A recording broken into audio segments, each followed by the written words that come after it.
আসসালামু আলাইকুম। আজ আমি ম্যাস্টাইটিস সম্পর্কে তৃতীয় ভিডিও দিচ্ছি। আজকে আমার ভিডিওর বিষয়বস্তু হলো সাবক্লিনিক্যাল ম্যাস্টাইটিস। সাবক্লিনিক্যাল ম্যাস্টাইটিস নিয়ন্ত্রণের জন্য খুবই গুরুত্বপূর্ণ একটি উপাদান।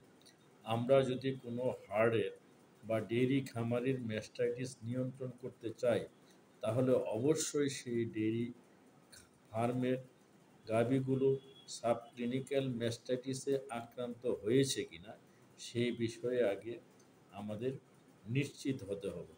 সাবক্লিনিক্যাল ম্যাস্টাইটিস এ আক্রান্ত গাভীগুলোই পরবর্তীতে ক্রনিক ম্যাস্টাইটিস এবং ক্লিনিক্যাল ম্যাস্টাইটিসে আক্রান্ত হয়।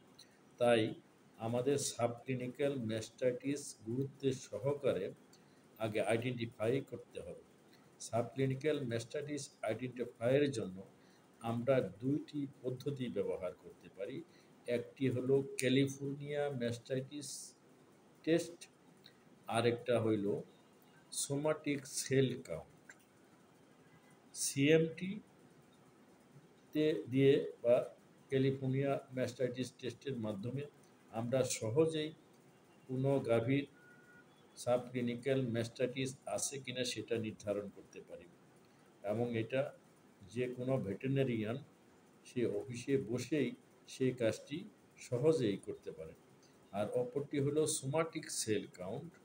এটি হলো প্রত্যেকটা জেলা হাসপাতালে সোমাটিক সেল কাউন্ট, দুধের সোমাটিক সেল কাউন্টের জন্য মেশিন আছে, এবং সহজেই সেই সোমাটিক সেল কাউন্ট করতে পেরে আমরা ক্লিনিক্যাল ম্যাস্টাইটিস আইডেন্টিফাই করতে পারি। যদি ক্লিনিক্যাল ম্যাস্টাইটিস আমরা গাভীকে সঠিকভাবে আইডেন্টিফাই করতে পারি, তাহলে সেই গাভীগুলোকে আমরা চিকিৎসার আওতায় এনে খুব সহজেই ম্যাস্টাইটিস নিয়ন্ত্রণ করতে পারি। সাধারণত সোমাটিক সেল কাউন্ট যদি 2 লক্ষ বা তার বেশি হয়, তাহলে আমরা সেই সমস্ত গাভীকে ক্লিনিক্যাল ম্যাস্টাইটিসে আক্রান্ত হয়েছে বলে আমি ধরে নিতে পারব। আর সিএমটি টেস্টে যদি পজিটিভ আসে, সেই ক্ষেত্রেও আমরা গাভীকে ক্লিনিক্যাল ম্যাস্টাইটিস ধরে নিয়ে চিকিৎসা করব। ক্লিনিক্যাল ম্যাস্টাইটিসের খুব সহজ চিকিৎসা। আমরা আগেই বলেছি, ক্লিনিক্যাল ম্যাস্টাইটিস হইলে গাভীর সিস্টেমিক কোনো সিমটম থাকবে না। সুতরাং এই এটা শুধুমাত্র মেমারি গ্ল্যান্ডে ইনফেকশন থাকবে এবং দুধ কমে যাবে। আমরা সহজেই সাবক্লিনিক্যাল ম্যাস্টাইটিসকে নিয়ন্ত্রণ করতে পারি শুধুমাত্র ইন্ট্রা মেমারি যে ইনফিউশনগুলো আছে, যে সমস্ত ড্রাগ আমাদের বর্তমানে বাজারে পাওয়া যায়, বিশেষ করে যে সমস্ত ওষুধ টিটে আমরা ব্যবহার করি, এটার নাম হলো ইনফিউশন, যেগুলো ব্যবহার করি সেই ওষুধগুলো দিয়েই আমরা সহজেই ক্লিনিক্যাল ম্যাস্টাইটিস নিয়ন্ত্রণ করতে পারি। আমরা যদি ক্লিনিক্যাল ম্যাস্টাইটিস নিয়ন্ত্রণ করি, তাহলে কিন্তু আমরা ম্যাস্টাইটিসের অনেক দূর মানে নিয়ন্ত্রণের অনেক দূর এগিয়ে যাব।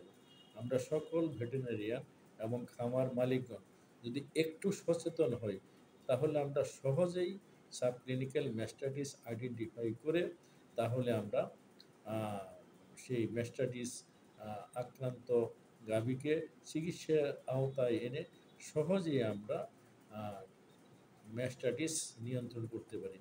এবং কোনো হার্টের যদি আমরা ম্যাস্টাইটিস নিয়ন্ত্রণ করতে পারি, তাহলে ডেইরি শিল্প আমাদের টিকে থাকবে, এবং ডেইরি শিল্পের যে পরবর্তীতে যে আমাদের যে প্রতিবন্ধকতা আছে, সেগুলি আমরা সহজে দূরীভূত করতে পারব।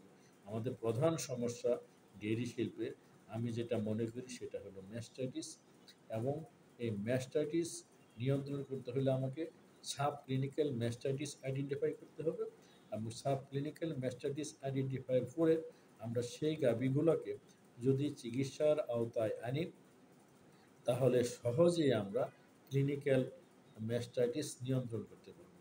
আমরা সচেতন হতে হবে, এবং আমাদের অবশ্যই ল্যাব ভিত্তিক চিকিৎসার দিকে যেতে হবে। শুধুমাত্র সিমটম চিকিৎসা, কখন রোগ হবে সেই ভরসায় বসে না থেকে আমরা যদি সাবক্লিনিক্যাল ম্যাস্টাইটিস আইডেন্টিফাই করার পরে চিকিৎসা দিই, তাহলে আমরা গাভীগুলোকে ম্যাস্টাইটিস থেকে রক্ষা করতে পারবো এবং ডেয়ারি শিল্প একটি সুন্দর লাভজনক শিল্প হিসেবে পরিগণিত হবে। সবাইকে ধন্যবাদ।